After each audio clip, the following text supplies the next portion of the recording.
กะโดยกะได้แล้วบ่เป็นกะชำนี้กะเพิ่นก็ดีใจโอ้ยบ่ต้องให้ได้เอ้ย ดีใจบ่ดีใจโดยคิดอยู่บ่แบบว่าเฮามาแล้วกะ มีโชคมีลาภ โดย เพราะว่าครั้งเดียว เฮาก็ดีใจนำเอ้ยเดี๋ยวนี้แหละเพราะว่าเพิ่นก็ย้ายอยู่นี่คันบ่ย้ายอยู่นี่เฮาก็บ่ฮู้จัก บางทีทำครอบครัวเห็นไม่ได้เลยเนาะ เพื่อ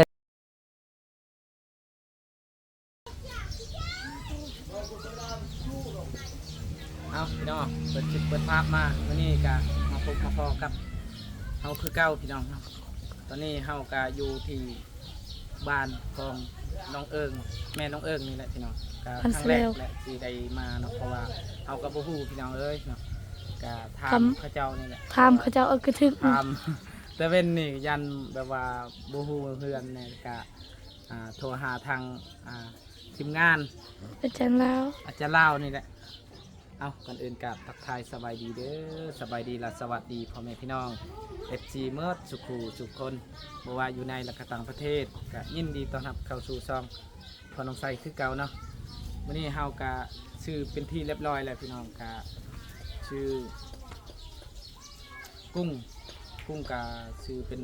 โลหนึ่งแล้วก็ซื้อมากไม้2 โลเนาะซื้อเป็นที่เรียบร้อยแล้วก็ซื้อมอบให้ทางแม่น้องเอิญแล้วก็ชิ้นหมู2 โลก็จำนวนเงินก็หมดก็500,000นี่แหละเนาะ ดี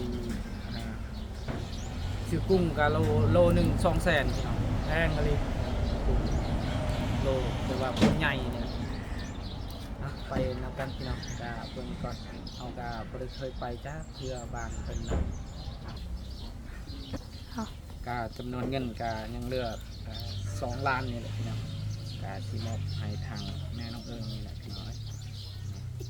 ทาง จำนวน2 ล้านอีกนะกะที่มอบให้เพิ่น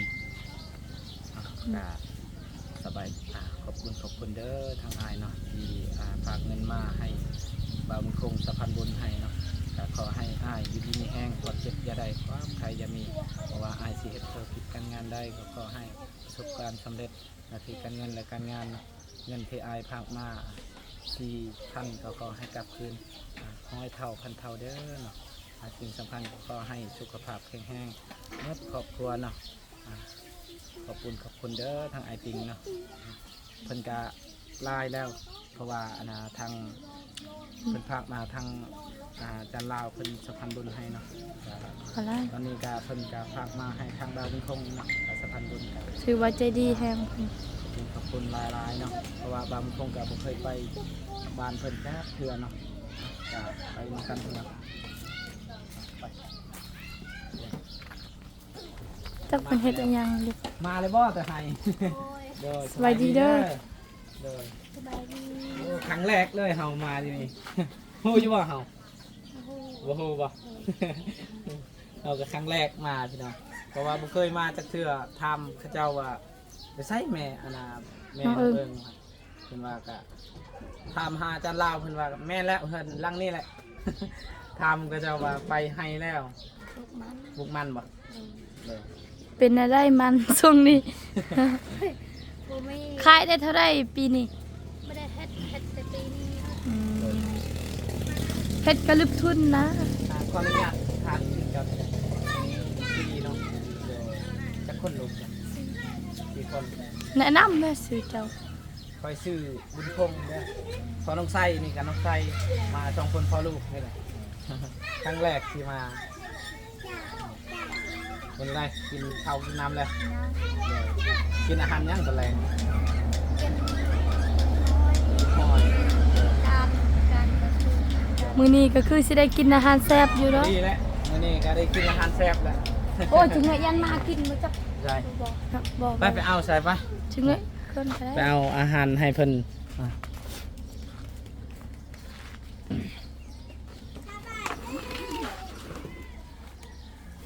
ยานมาเนี่ยยานมากินเพราะว่าเขาปะอยู่รถ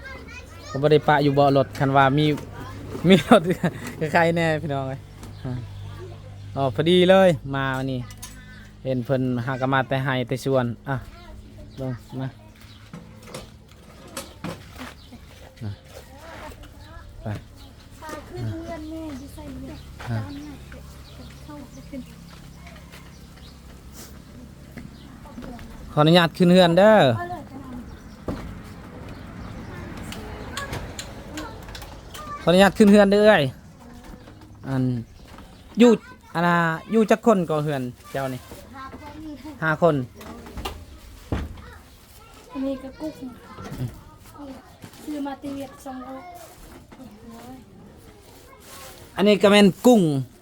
อาช่วมปืดโล1 2แสนจ้า หมู2 นั่นก็ใช้ลีกห้ำออนอะกีผู้ใหญ่เพิ่นพากมาให้เจ้าเฮ็ดชิ้นแห้งอหยังนี่แหละเฮ็ดกินแบบว่าให้ เฮ็ดอะไรก็คิด เฮ็ดอะไรก็ได้แบบว่าให้เจ้าเฮ็ดกินลายมือนี่แหละ2 โลซื้อมานี่ก็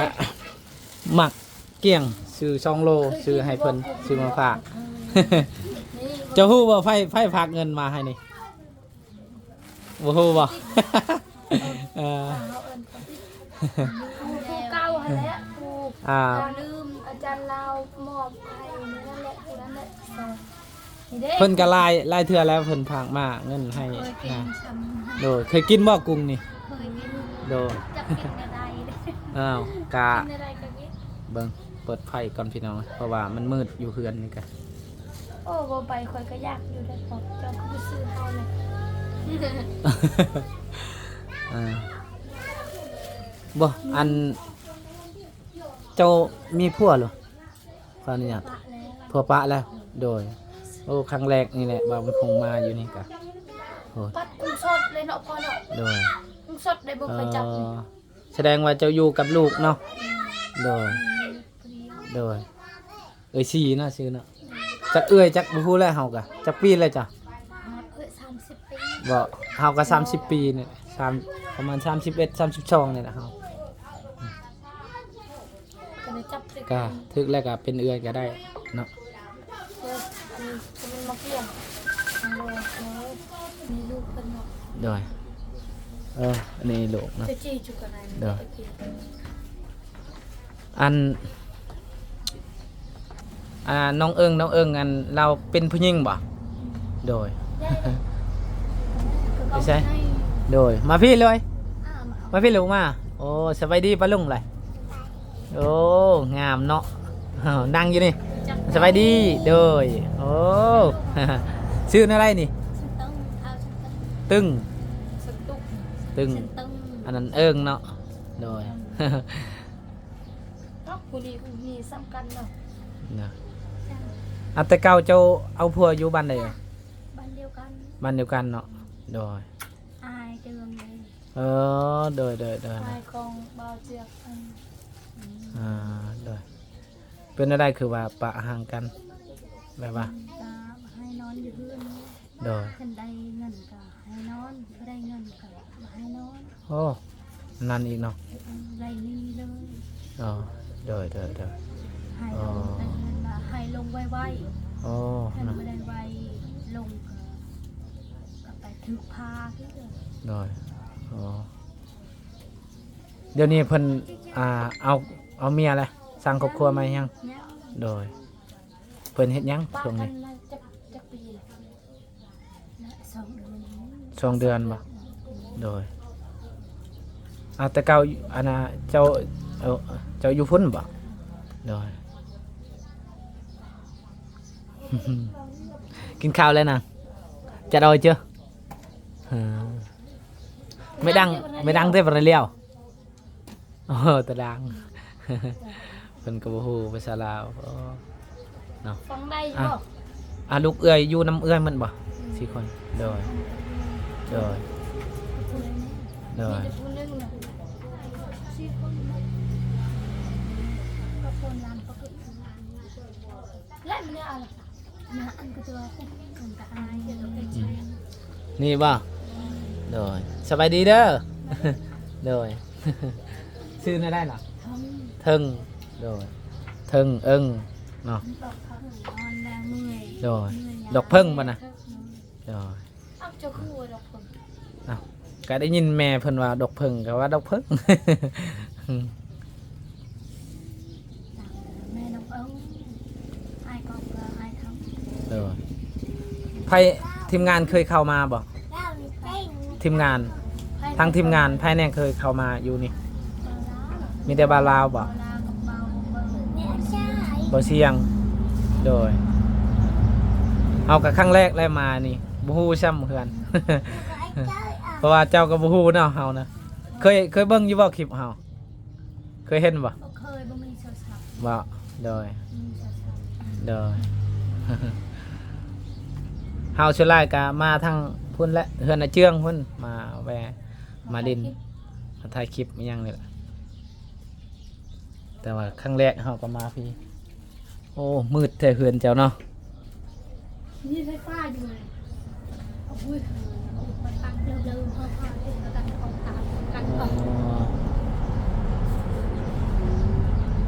ฮ้อนแล้วเนาะอยู่นี่เนาะโดย ตายคืนอุด กลางคืนอุดเนี่ยบ่อันน่ะแต่ก่อนเพิ่นก็เฮ็ดอยู่ให้เฮือนบ่ตอนนี้เฮือนบ่ เพชรปากไอ้คู่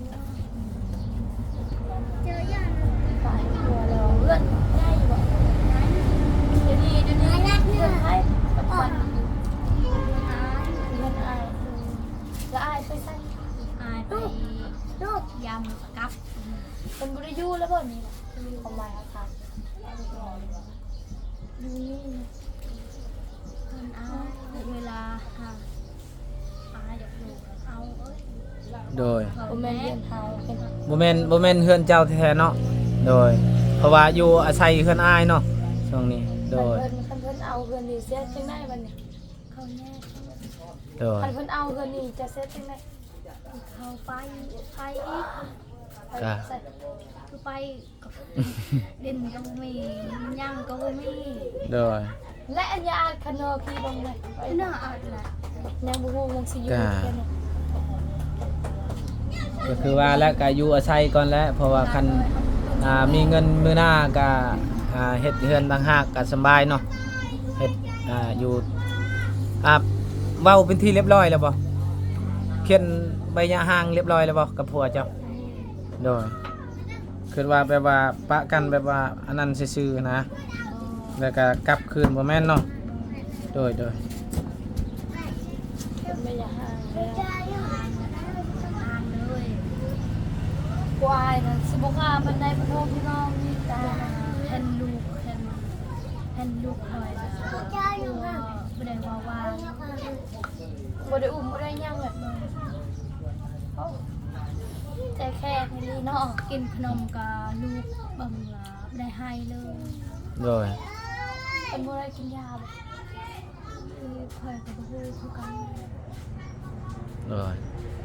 แต่ผู้ชายมันก็ชุบยาคอย เอาอัดกี่ซะอัดเจ๊ๆใส่ก็เคยเห็นมาเคยบ่โดย เพราะว่าเฮาก็บ่เคยเห็น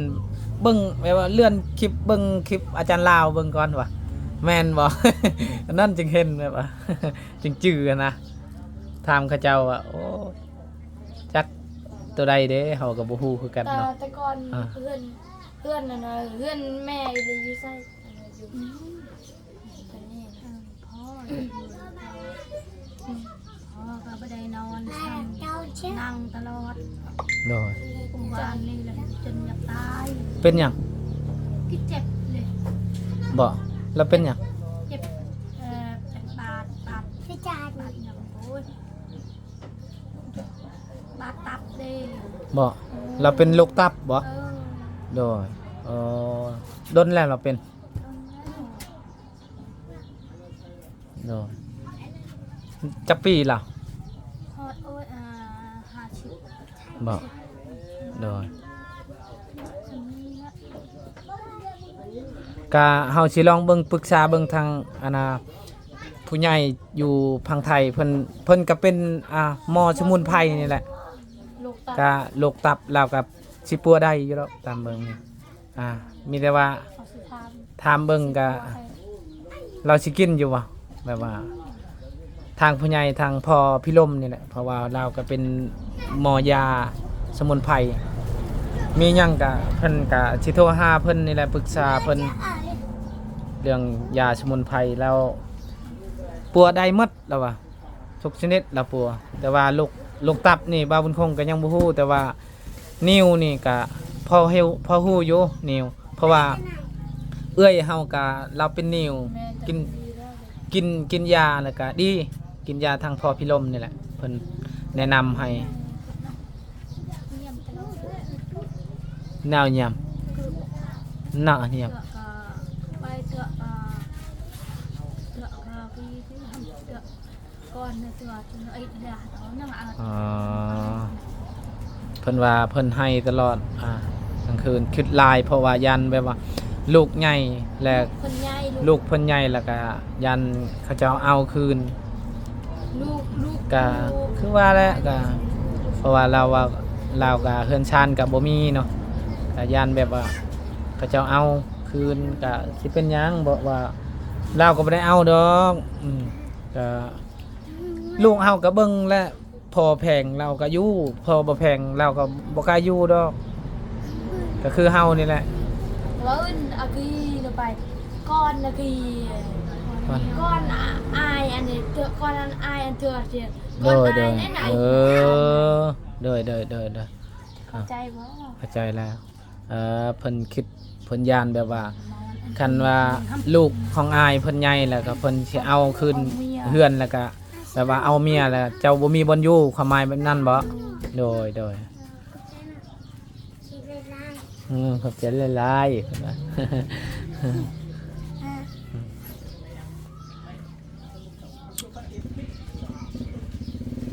โอ้มืดเฮือนเราก็ได้ คอยก็เคยอยู่กินกุ้งเธอนึงทางบอไลเพิ่นเอาให้มื้อนั่นแหละ มื้อใด ตอนนั้นเด้ตั้งแต่กี้เด้ โดย ทีนี้ก็คิดจะกินอยู่ โดย บ่กินยังบ่อยาก บ่เป็นหยังบ่อยากนี่กุ้ง นี่เด้ โลนึงเคยกินอยู่บ่กุ้งนี่ก็ได้นั่นแหละแบบว่าทางผู้ใหญ่เพิ่นว่าซื้อกุ้งให้แน่เด้อว่า กุ้งอันนี้แหละคอยประทับใจ ซื้อกุ้งให้ทางแม่น้องเอิงแน่ว่ะก็เลยบาวบุญคงก็เลยจัดให้เลย จัดให้เต็มที่เนาะ เพิ่นเฮากินก็บ่กุ้มแล้วเพราะว่าคนหลาย เด้อ หลายคนกิน ได้ สำ แม่ นี นแหละ อุ้ยดีแล้วที่เฮาไปซื้อเฮาเฮือนเฮาต้องกินผักกินหญ้า กินกระดูกหมูเพิ่นเอา เด้อ กินอันอื่นบ่เหมาะกับเฮือนเฮา เด้อ ว่าอันอื่นมันบ่แซ่บกินหมดอันกินผักกินหญ้ามันยังเหลือ เอ้าก็มีแต่ว่าอันน่ะเฮาสิมอบเงินให้เด้อเงินจำนวนผู้ใหญ่เพิ่นพากมาให้ 4,000 บาทนี่แหละกดเอาเป็นที่เรียบร้อยแล้วก็จำนวนอยู่2ล้านกับ500,000นี่แหละ แต่หา เพื่อ ซื้อ 500,000เฮาจัดให้ซื้อหมดตัวนี้แหละ เครื่อง ซื้อเครื่องแบบว่าซื้ออาหารนี่แหละซีนหมู ซิมูน แล้วก็ 200,000 มากไม้โดย200,000 200,000อันนี้200,000 อันนี้200,000เป็น400,000ตัวนี้ก็เป็น2โลก็เป็นอยู่ โลละ50 80,000แต่ยังเหลือ20,000 เหลือ2,000 โดยก็สิมอบให้เพิ่นเงินก็เหลือจากนั้นแล้วเฮาก็สิมอบเงินให้ทางเอื้อยนี่แหละเป็นเงินสดเลย ว่าเฮาก็มาเทื่อเดียวก็มีโชคแล้วเอื้อยเฮาก็ดีใจนำเด้อเอื้อยเด้อ มาครั้งเดียวก็มีโชคมีลาภ โดย นับลงมาโอ้ย นับเบิ่งเงิน2ล้านนี่แหละ เป็นเงินสดก็เป็น2ล้านเนาะโดยบ่ฮู้ฮอดเงินอีกโอ้ ขายหมดแดงลาวบ่มีเงินทอนคอยบ่มีเงินทอน โดย แบ50เด้จะคอยไปขายหมดแดงได้50 โดย ชาวแบชาวพัน โดย ทอนละ50หมู่ว่าเอ้ามันยังจะทอนคอยนี่50เอาครูเงิน โดยโอ้จะบ่ฮู้เงินอีกเนาะโดยเอาเฮ็ดได้คันซื้อแบบว่าซื้ออิหยัง เสือกกระทึกเขาทอนเวียดทอนเสือกกระทึก เด้อ เอา เอาทำ เจ้าสิชื่อหยังได้เงินนี่ เอาไว้ยันลูกเป็นไทย โดยดีแล้ว มันจะน เนาะ อนทั้งหมดก็2 ล้านเนาะก็มีแต่ฝากให้ทางเอื้อยเนาะฝากขอบคุณทางพี่ติ๊กเนาะติ๊กเป็นพ่อติ๊กเป็นแหละ ทางไอติงเพิ่นแหละเพิ่นพากมา 4,000 บาทเฮาก็มีแต่ว่าเจ้าขอบคุณทางไอติงเพิ่นเนาะที่พากมา บ่ไปเลยน้องไม่ไปกับบ่ลา อ่า ใจเด้อให้อยู่ดีมีแหงเด้อให้สุขภาพแข็งแรงเด้อคนเจ็บอย่าให้ได้คนไข้อย่าให้มีพัฒนาสิ่งใดขอให้ได้สิ่งนั้นพัฒนาสิ่งใดขอให้ได้สิ่งนั้นเด้อให้รอดปลอดภัยเด้อเงินที่ฝากมาให้ขอให้ขอบคุณให้ขอบคุณเท่าโอ้ค่ะ สาธุนี่เงิน2 ล้านเขาสิเปลี่ยนกับตัวนึง เด้อโอ้ยอย่าให้เด้อเอ้ย เฮาก็ดีใจนำเนาะเพราะว่ายังก็ เอาก็ครั้งแรกเอา เนาะแม่นเฮาก็ครั้งแรกแบบว่าจับเงินก่อนเป็นสะพานบุญให้ทาง บางคนก็ ไอ้ติ่งเนาะ แต่ โดย บ่เคยมาเขาถ่ายก่อนนะ โดย อันนี้เขามาเลยกับมอบให้เอื้อยเลยกับเป็นบุญและ โดย เอิ้นป้าเนาะหรือเอื้อย แม่นป้า เอิ้ จ้ะ นป้า โดย ป้าตอบนี่พ่อเอายกไปมันคือคุกบอกคือกลิดเลยลูกของแม่คนว่านี่มะพร้าวตกบ่ แม่ โอ้โอ้คักอะไรดกอะไรมะพร้าวไผ่นี่บ่เอ้ยเออโอ้เนาะอันตรายเลยเนาะมะพร้าวห้าวบ่โตมันห้าวโตแบบว่า อันนั้น โดย นี่ใบมะ ใบตัวนี้บ่ก้านตัวนี้โดย นี่พี่น้อง โอ้พอเฮือนเพิ่นก็ได้ เฮือนเพิ่น สังกะสีเพิ่นก็เปิดแล้วนี่ เฮือนเพิ่นและเฮือนอันนั้นเฮือนทางอายเพิ่นน่ะ โดย สังกะสีอันนี้ก็แม่นเฮือนทั้งพ่อเนาะโดยเพิ่นก็อยู่เฮือนบ่โดยขออนุญาตขึ้นได้บ่ถามมึงไ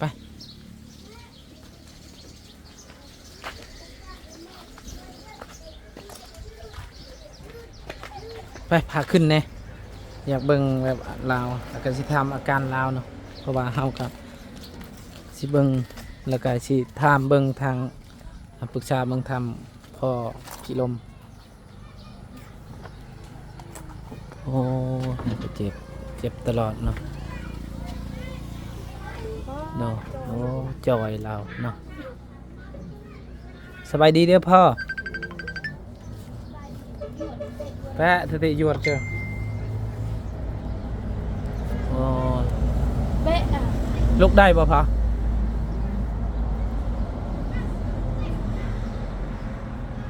โอ้ลำบากเลยเพิ่นเนาะ จูจะเปื่ออะไร โดย เพิ่นก่อนนึง โดยเพิ่นมากะพออีกเจ็บเบิ่งพอแน่แล้วก็สิเลี้ยงลูกแน่เนาะเลี้ยงลูกแล้วก็เบิ่งพอแน่เพิ่นก็ได้ กระบวมน้อยก็ตะเบิกอยู่จูจะชวนตัง อ๋อ 12 โมงอยู่จู โดยอ๋อ เบะใจ อ้าว คืออาตรงคืออาตรงเอาให้ โดย ไปนะเลยตรงให้ โดยโอ้คือกับเมียเฮาเลยแหละเฮาเอาเดี๋ยวนี้แหละหมดเลยครอบครัว ดักนี่เลยดง ยังแต่เมียเฮาได้น้อยนี่ฮะ ที่ครอบครัวเปอันเจ็ให้เนี่ยไปเปให้ปล่อยเลยไอ้เอาเปหัว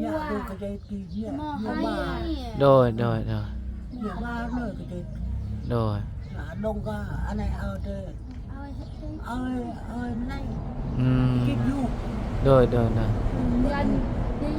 นั่นเปให้ก็ใจมาพยาธิมันเจ้าของคือเนี่ย บ่นะพ่อจะเป็นพยานหยัง ตับ พยานตับบาดเขาเจะว่าหั่นใด คือรวมบก แม่นแหละรวมเบิกกับตับบาดไปกวดแล้วบ่ โคตรเปื่อยยวน โดยโอ้ไปกวดอยู่เวียดแม่นแหละเนาะโดย mới bên này thì ดูนเจ้าแม่ไอ้แน่ Ui, เบะกระเจ้า โดย เราชื่อกระชัย โดยโดย ในเที่ยในเที่ยเบะไหน โปนกระชัยช่างกระชัย โดย บ้านตะวัน จนเอาไง ดีกับบดีมันว่าเนาะโดย แม่เบา โดยแก่ด้วย ใบเชียร์มาไม่นึกอันเด็ดอยาก โดย ทำอะไร โดยแบบว่าคันอาณาลูกหาเบิ่งสมุนไพรนี่เจ้าสิกินบ่พอสมุนไพรแบบว่าปัวตับปัวหยังนี่แหละเฮาก็บ่ฮู้ดีบ่ดีเฮาก็บ่ฮู้เนาะแต่ว่าอยากอาณาถามเบิ่งปรึกษาเบิ่งทางพ่อพิรมนั่นแหละ มันเป็นหมอ เพราะว่าเพิ่นเป็นหมอยานี่แหละ ไทยเนี่ย ยาสมุนไพร เนี่ยไม่ได้ลากเนี่ยลากไหนเนี่ย โอ้ บ้านมันหนักเบะละบ้านหนักเบะมันเปล็ดเลยหนักเบะนี่คือเนี่ยไหนนี่ฉ่ำ ไปนี่ตะบางนี่หมู จ้ะไหน น้อย สมัดตัวไหนจะได้ เกิดปลาเกิดตะการ มืดเนาะอยู่นี่เนาะมืดเฮือนครับมืดใช่ เอา ยังก็ได้อ้าวก็มีแต่ให้เพิ่นชื่ออันนั้นก็ ซื้อใน อ้าวมีแต่อันน่ะลูกอันน่ะให้ชื่อนมเด้อชื่อนมกินได้บ่นมบ่พอ กินได้ โดย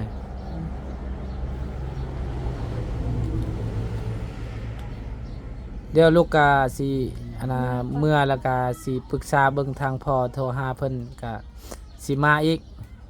เด้อพอเด้อขอให้ดีไวๆเด้อพอเด้อโดยเอาก็มีแต่ว่าสิบ่รบกวนเพิ่นเพราะว่า